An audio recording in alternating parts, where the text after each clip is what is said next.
Hello, everyone. I want to read today Proverbs 6. I'm going to start about the fifth verse and go through about the 20th verse, something like that, um, or 19 or whatever.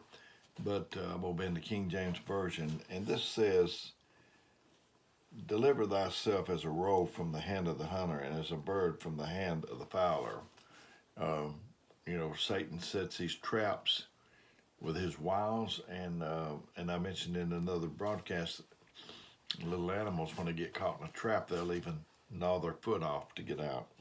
Uh, and then it says, go to the ant, thou sluggard, and consider her ways, and be wise, which having no guide, overseer, or ruler, provideth her meat in the summer, and gathereth her food in the harvest.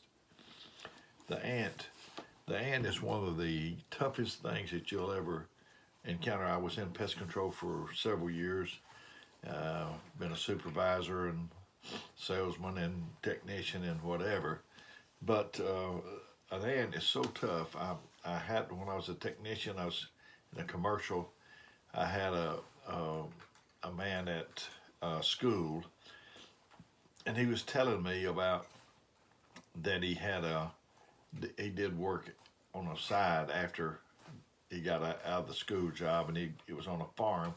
He went down there, he saw a big old ant mound, and so he had a torch with him, and he just torched that ant pile, the ant mound, and he thought, man, I got him. About a week later, I think it was, he came back down there, and there was that pile, that ant mound, and it the ants had taken the ones that died in the fire and took their little carcasses and just pushed them off to the side, and they went right down there and made another ant mound. So they're tough. They're really tough. Go to the ant, thou sluggard, consider ways and be wise, which have no guide, overseer, or ruler, provideth her meat in the summer, and gathereth her food in the harvest. How long wilt thou sleep, O sluggard? When wilt thou arise out of the sleep? Yet a little sleep, a little slumber, a little folding of the hands to sleep. So thy poverty come as one that travaileth, and thy want as an armed man. A naughty person, a wicked man, walketh with a froward mouth. He winketh with his eyes. He speaketh with his feet. He teacheth with his fingers. Frowardness is in his heart. He deviseth mischief continually. He soweth discord. Therefore shall his calamity come suddenly. Suddenly shall he be broken without remedy. These 6 things doth the Lord hate. Yea, 7 are an abomination unto him. And I'm going to read them. It's a proud look. God don't even like a proud look, much less when pride gets in a man. He really doesn't like that. That's what happens when a man falls. He gets pride. So a proud look. I don't want to have a look that makes people think that I think I'm better than everybody else. Not a proud look. He doesn't like it. So 2, a lying tongue. We know that over in torment in a lake of fire, there's going to be all liars that's going to be over there. He don't like that. Hands that shed innocent blood, like Cain and Abel. I wouldn't want to put my hand on anybody's back. I wouldn't want to think that I had anything to do with anybody's downfall. I want to do nothing but help and pick somebody up.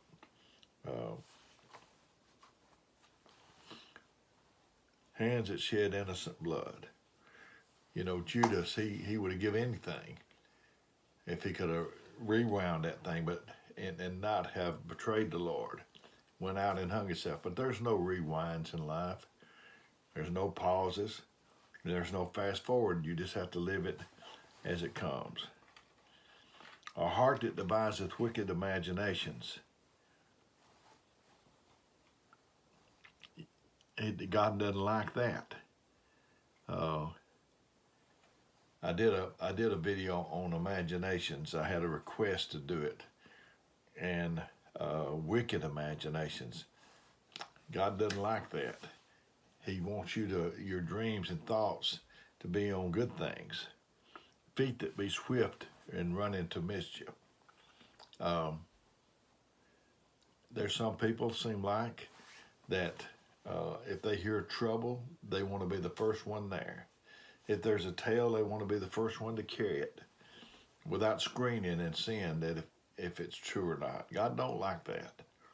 I remember years ago I had some cousins that lived in Douglasville, Georgia, and I'd go visit them, and uh, there was a guy there, and we didn't have cell phones. I don't know if he had some sort of a scanner. I don't remember how that was. It's been so many years ago.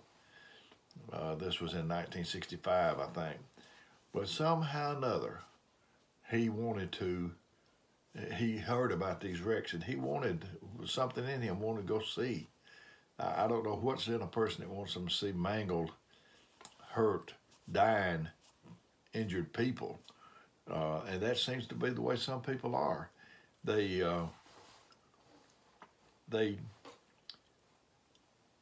they hear about somebody being in trouble spiritually, and they want to be the first one down there. If they can't get down there in person, they'll get there with their words, and so we need to be careful. We need to help people out.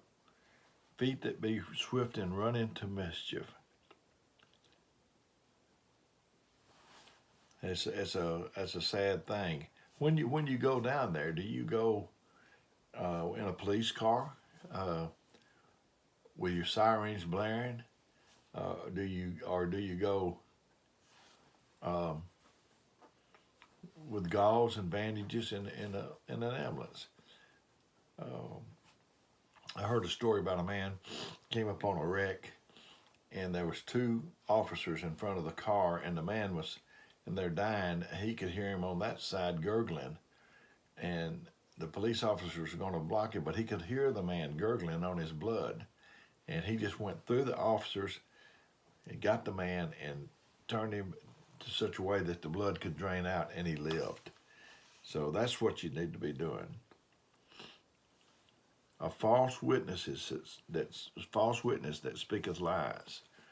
If you hear something on somebody, and you need to check it out. First of all, if anybody talks to you, you need to listen in confidence. But if you hear something, check it out. Don't start something that you don't know. My friend Brother Jack Kelly, he was in Kentucky for a time, and I talked to him that morning, and he told me that he had a little chest discomfort, and by nightfall he was dead, or about dead. Been so many years ago. You remember the thing we played in school where we'd start around a room and they would whisper. And by the time it got back around, it wasn't anywhere close to what it was. Told you about the sisters. I think it's three of them, and this man, he told him, he said, "What would you sisters say if you knew that I had drank a Royal Crown?" One of them said, "I wouldn't have a bit of confidence in you." And the second one said, "Oh yeah, I'd still believe in you." And the third one said, "I guess I just have to know what a Royal Crown was." A Royal Crown in my day was a RC Cola, a Royal Crown. RC Cola and a moon pie, that was the thing back in that day. A false witness that speaks lies. And here is the last one. And he said, yea, he hated 6 things, and yea, 7 are abomination. He does not like this. And it is he that soweth discord among brethren. He hates that. He wants somebody to sow unity and not sow discord. Why would you want to sow discord? Why would you want to divide people? Yeah, that's the tactic of the enemy. Is divide and conquer, divide and rule. If he can get us divided, he's going to have a field day.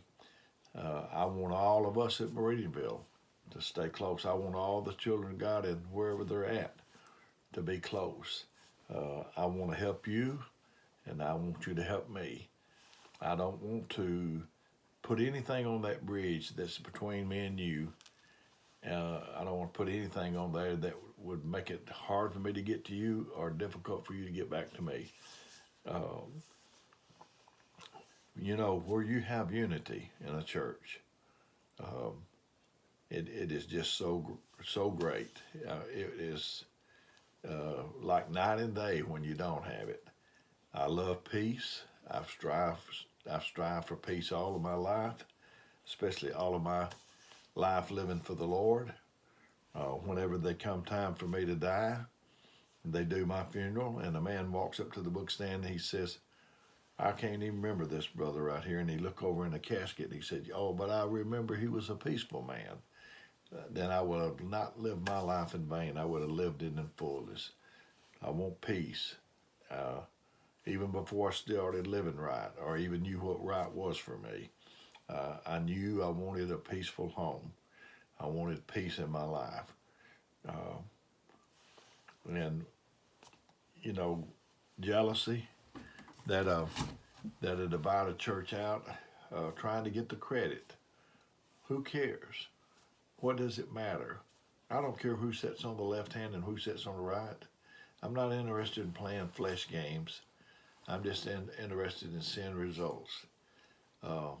If you hear me, see me, hear me, say something on one of these video sermons, and you don't have to worry about asking me about if you can use it. Just go ahead and use it, because after all, I don't use it. It came out of attempting that it would come out of here. And so if it comes out of here, then it doesn't belong to me. It belongs to all his children. And so I've enjoyed trying to get this to you today. I hope God blesses you abundantly. And until next time that I come to you in one of these, may God bless you.